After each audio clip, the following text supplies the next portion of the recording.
Police स्टेशनला घ्या. याला घ्या पोलीस स्टेशनला घ्यायला. चला पोलीस स्टेशनला.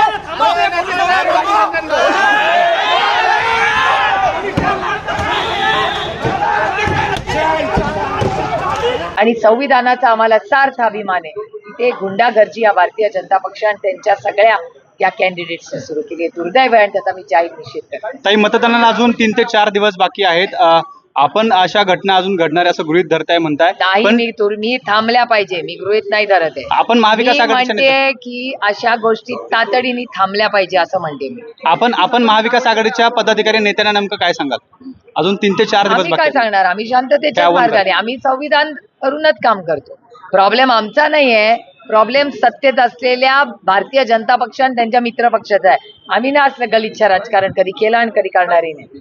ओके ताई, थँक्यू. हा धमकी दिली जाते.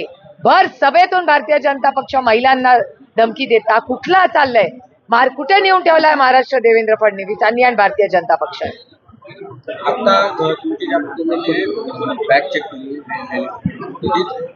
मल्लिकार्जुन खरगे यांची देखील करण्यात आलेली आहे. मी तुम्हाला सांगू, त्यांनी जरूर आमच्या बॅग चेक करावे. रडीचा डाव आहे आणि ते कधीतरी भाषणांमध्ये मान्य करतात की रडीचा डाव खेळतात.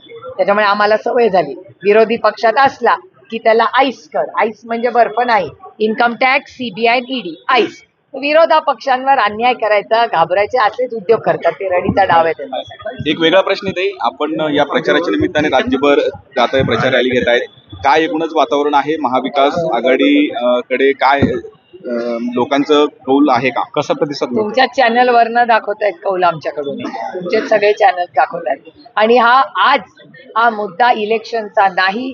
हा आमच्या सगळ्या उमेदवारांच्या सुरक्षिततेचा प्रश्न आहे. त्याच्यामुळे आज मला विचारला तर आमचे उमेदवार, त्यांचे बंधू गोकुळ, त्यांची आई यांच्या सगळ्यांवर माझी मागणी आहे की त्यांना सुरक्षितता द्यावी.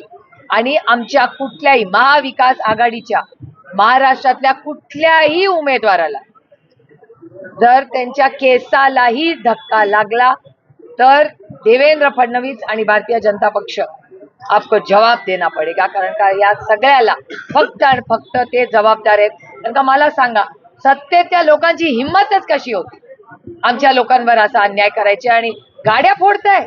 अहो, महाराष्ट्र आहे. आता देशात कुठलंच असं राज्य नाही. मणिपूरमध्ये अशा घटना होत आहेत जिथे भारतीय जनता पक्षाचं राज्य आहे.